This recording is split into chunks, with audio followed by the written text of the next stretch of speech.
The crown of the most notorious gangster in American history was never meant to be worn by just anyone, but Al Capone, the ruthless kingpin of Chicago's criminal underworld, built his empire with bloodshed, betrayal, and fear. His rise to power wasn't just about bootlegging and gambling. It was a story of violence, manipulation, and a thirst for domination that left a city trembling. But in the dark corners of his reign, something shifted. Capone's most loyal ally, the military-trained dog, would become the key to unraveling the empire. This chilling tale of loyalty, blood, and betrayal will leave you questioning everything you thought you knew about the infamous Capone. The rise of Al Capone. Born in Brooklyn, New York, in 1899, Alphonse Gabriel Capone, better known as Al Capone, grew up in a working-class family with strong Italian roots. Early on, he found himself involved in petty crime. But by the time he reached Chicago, Capone's world would change forever. He didn't just want to survive, he wanted to rule. His story is one of ruthless ambition, extreme violence, and cold manipulation. At the heart of Capone's success was his control over Chicago's criminal activities.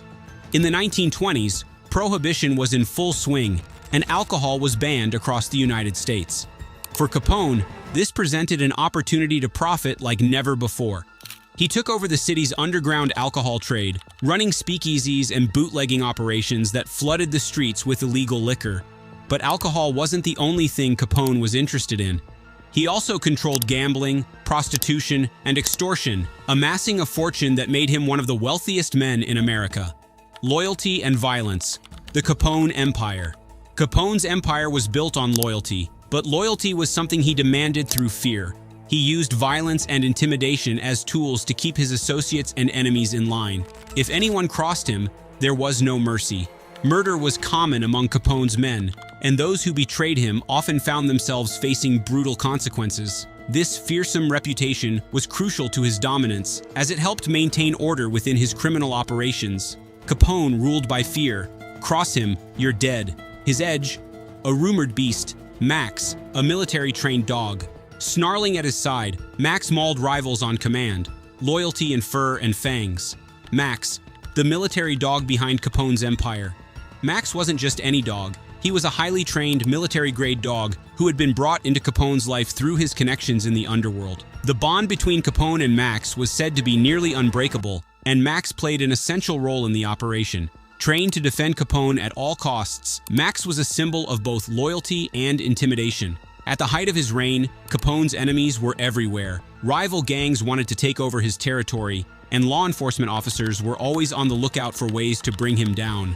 Max served as Capone's personal protector. His presence was a constant reminder of Capone's power and his ability to remain untouchable.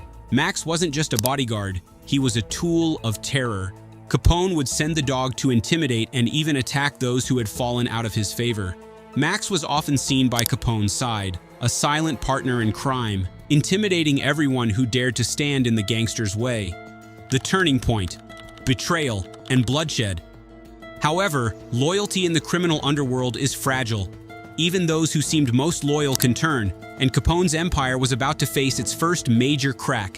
In 1929, one of the most infamous events in the history of organized crime occurred: the St. Valentine's Day Massacre. This brutal act of violence was a betrayal that would haunt Capone for years to come. The massacre involved the cold-blooded murder of 7 members of a rival gang, all gunned down in cold blood. The massacre was intended to send a message to Capone's enemies. This is what happens when you cross Al Capone. But instead, it became the turning point that would mark the beginning of Capone's downfall. While Capone's men committed the massacre, the FBI and law enforcement began to tighten the noose around Capone's neck. As the heat from the authorities increased, Capone found himself in a situation he could no longer control. The ultimate betrayal, Max and the unthinkable. In 1931, just as Capone's empire began to unravel, something unimaginable happened. Max, Capone's most trusted and loyal companion, turned on him. After years of loyalty, betrayal came from the one being Capone trusted the most. Reports vary about what led to Max's sudden change in behavior. Some claim it was due to Capone's growing paranoia and the immense stress he was under. Others believe it was the growing distrust among Capone's closest associates, who might have poisoned the dog's mind against the mob boss. Either way, Capone found himself facing a shocking betrayal. Max, the dog that once protected him with his life, turned against him, attacking those who had been closest to Capone. Some of Capone's men were seriously injured, and it was only through sheer force and quick thinking that Capone's crew managed to subdue Max. Max's betrayal didn't end with the dog's attack on Capone's men. It symbolized the collapse of Capone's empire. The dog that had been a living, breathing symbol of loyalty now represented the cracks that were forming within Capone's once unbreakable hold on power. Capone's fall from power. By 1931, Capone's criminal empire was crumbling.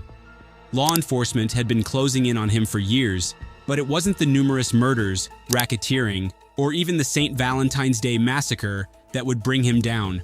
Instead, Capone's downfall came in the form of tax evasion charges. In a move that shocked the world, the US government was able to convict Capone on tax evasion, and he was sentenced to 11 years in federal prison. His time behind bars was marked by illness and isolation. By the time he was released in 1939, Capone's empire was shattered and his power had evaporated. He died in 1947 from complications of syphilis, a disease he had been battling for years. Max's legacy, the symbol of a fallen empire. Although Max's betrayal was the final blow in Capone's empire, it also left behind a legacy of its own. Capone's empire may have crumbled, but Max's story stands as a symbol of the betrayal and violence that defined it.